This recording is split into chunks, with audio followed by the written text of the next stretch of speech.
Welcome back to Mrinal recipe. जर तुम्हाला शेवग्याची भाजी आवडत नसेल तर तुम्ही नक्कीच ही रेसिपी ट्राय केली पाहिजे. सगळ्यात आधी आपण इथे शेवग्याची शेंग जी आहे ती कट केलेली आहे आणि कट करून झाल्यानंतर आपण त्याला 2 स्लाइसेसमध्ये कट केलेलं आहे.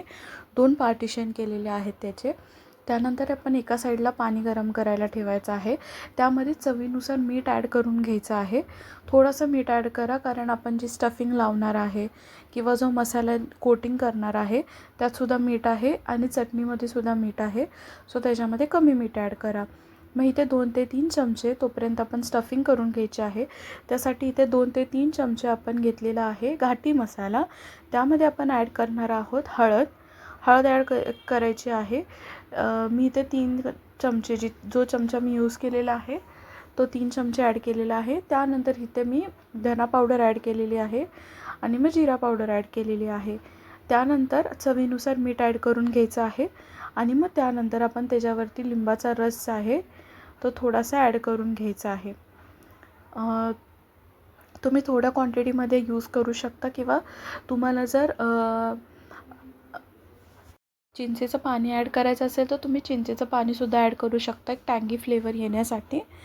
त्यानंतर आपण मीठ ॲड केलेलं आहे थोडंफार आणि मग हे मिक्सचर जे आहे ते मिक्स करून घेणार आहोत. पहिलं आपण असंच मिक्स करून घ्यायचं आहे पाणी न ॲड करता, कारण की आपले जे मसाले आहेत ते सगळे एकसाथ मिक्स झाले पाहिजेत त्यासाठी. त्यानंतर एंडला आपण ॲड करणार आहोत पाणी. थोडंसं पाणी ॲड करणार आहेत. ऑलरेडी आपण लेमन ज्यूस ॲड केलेला आहे. सो आपण थोडंसंच पाणी ॲड करून आपलं मिक्सचर जे आहे ते बनवून घ्यायचं आहे.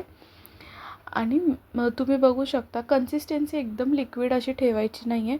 आपल्याला थिकच हवी आहे, कारण की त्याची टेस्टसुद्धा आली पाहिजे. मसाला जो आपण कोटिंग करणार आहोत तर मसाल्याचीसुद्धा टेस्ट आली पाहिजे. यासाठी आपण मसाला थोडा थिकच कन्सिस्टन्सीमध्ये ठेवायचा आहे. आणि ऑलमोस्ट आपली मसाल्याची कोटिंग जी आहे ती रेडी झालेली आहे. तर इथे पाणीसुद्धा तोपर्यंत बॉईल झालेलं आहे. तर आपण इथे शेवगा जो कट करून ठेवला होता ना त्याला बॉईल करायला टाकायचा आहे. आणि बॉईल करायलासुद्धा जास्त वेळ लागत नाही. 5 मिनटामध्ये आपली शेवग्याची शेंग जी आहे ती बॉईल होऊन जाते. 5 मिनटानंतर प्रॉपरली व्यवस्थित बॉईल झाल्यानंतर तुम्हाला मी दाखवते. तर ऑलमोस्ट ना आपली शेवग्याची शेंग आहे ती बॉईल झालेली आहे. तुम्ही बघू शकता किती लवकर ती बॉईल झालेली आहे. तर आपण हे सेपरेट काढून घेणार आहोत आणि आपण थंड करायला ठेवायचं आहे. 10 ते 15 मिनटामध्ये ते थंड होऊन जाईल. थंड झाल्यानंतर आपण आपले जे मसाले आहेत त्याची कोटिंग करायला घेणार आहोत. सो आता शेवगा आपण काढून घेतलेला आहे आणि थंड करायला ठेवलेला आहे 10 ते 15 मिनटं. थंड झाल्यानंतर आता मी त्याला इथे मसाल्याची कोटिंग करणार आहे. आपण दोन्ही बाजूनी कोटिंग करायची आहे. मसाला दोन्ही साईडून लागला पाहिजे, नाहीतर मग एक साईड खूप वेगळी लागेल आणि एक साईडला खूप मसाला असेल तर ती टेस्ट चांगली लागणार नाही. म्हणून आपण इथे दोन्ही साईडून मसाल्याची प्रॉपरली कोटिंग करून घेणार आहोत. एक एक करून आपण सगळे शेवग्याची शेंग आहे तिला कोटिंग करून घ्यायची आहे. सेम आपण जसं रवा फ्राय बनवतो, बटाट्याचे काप बनवतो, सेम तशीच रेसिपी आहे. काय फरक नाही आहे. सेम इन्ग्रेडियंट्स यूज केले जातात. हां, पण प्रत्येकाची बनवायची पद्धत वेगळी आहे. सो हाच फरक आहे याच्यामध्ये. आणि इथे आता आपले एक एक करून सगळ्या शेवग्याची शेंगला कोटिंग करून होत आलेली आहे. कोटिंग झाल्यानंतर आहे ना आपण याला मॅरिनेट करायला ठेवायचं आहे. मॅरिनेट ह्यासाठी करायला ठेवायचं आहे जेणेकरून आपली मसाल्याची टेस्ट जी आहे ती शेंगांना लागेल. आणि आपल्याला शेवग्याची शेंग ओव्हरकुकसुद्धा नाही करायची आहे, नाही तर कोटिंग करताना त्याची वरची जी लेयर आहे ती सगळी निघून जाईल. इथे आपण ना रव्यामध्ये घाटी मसाला ॲड केलेला आहे. तुम्ही रेड चिली पावडरसुद्धा यूज करू शकता आणि तांदळाचं पीठसुद्धा ॲड करू शकता एक्स्ट्रा क्रिस्पीनेससाठी.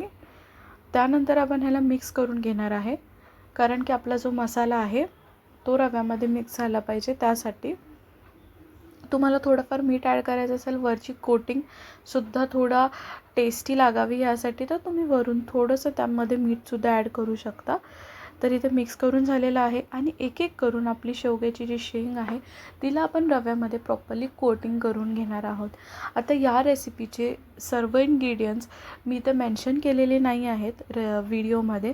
सो मी डिस्क्रिप्शन बॉक्समध्ये खाली फुल रेसिपी आणि इन्ग्रेडियंट्स मी टाकेन. सो जाऊन नक्की चेक करा. प्रत्येक रेसिपीमध्ये मी इन्ग्रेडियंट्स खाली डिस्क्रिप्शन बॉक्समध्ये सुद्धा ॲड करते.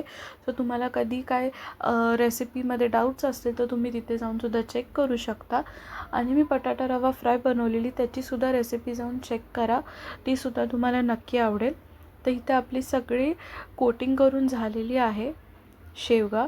त्यानंतर आपण एका साईडला फ्राय पॅनमध्ये तेल गरम करायला ठेवायचं आहे आणि आपण ह्याला शॅलो फ्राय करून घेणार आहोत. डीप फ्राय करायची काहीच गरज नाही आहे. 2 मिनटामध्ये हे शॅलो फ्राय होऊन जातं. तर इथे तेल टाकणार आहोत आता आपण. कमीत कमी 1 पळी तेल मी इथे ॲड केलेलं आहे. त्यानंतर आपण तेल थोडंसं गरम झाल्यानंतर आपण त्याच्यामध्ये एक एक करून आपली शेवग्याची जी शेवगा आहे स्टफिंग केलेला तो आपण त्याच्यावरती एक एक करून ॲड करणार आहोत. आणि तुम्हाला टेस्टसुद्धा फील होत असेल की ही कशी टेस्ट लागत असेल. थोडीफार नॉन व्हेजिटेरियन टाईपच ही टेस्ट लागते. कारण की ते आपण जे कोटिंग यूज केली आहे त्याच्यामध्ये मसाल्याची ते आपण फिशमध्ये सुद्धा यूज करतो. सो इथे 1 मिनिट झाल्यानंतर आपण आहे ना त्याचे साईड्स जे आहेत ते फ्लिप करून घेणार आहोत. कारण 1 मिनटामध्ये ते व्यवस्थित कुक होऊन जातात. पण लो टू मीडियम फ्लेमवरती तुम्हाला फ्राय करायचं आहे. एक्स्ट्रीम हाय गॅसवरती फ्राय करायचं नाही आहे. तर आपण साईड चेंज करून घेणार आहोत. आणि तुम्ही बघू शकता की 1 मिनटाच्या आत ते खालून असे छान असे गोल्डन ब्राऊन झालेले आहेत आणि क्रिस्पीसुद्धा झालेले आहेत. सो सेकंड साईड आपण फ्राय करत ठेवणार आहोत. आणि त्या साईडलासुद्धा आपण तेवढाच वेळ 1 मिनिटच फ्राय करून घेणार आहोत. आणि तेवढ्या टाईममध्ये ते आतून प्रॉपरली कुक होतं. चांगला क्रिस्पी टेक्स्चरसुद्धा येतो आणि टेस्टलासुद्धा खूप छान लागतात. आणि जर तुमच्याकडे कोथिंबीर असेल तर तुम्ही वरून गार्निश करू शकता. सो कशी वाटली रेसिपी कमेंट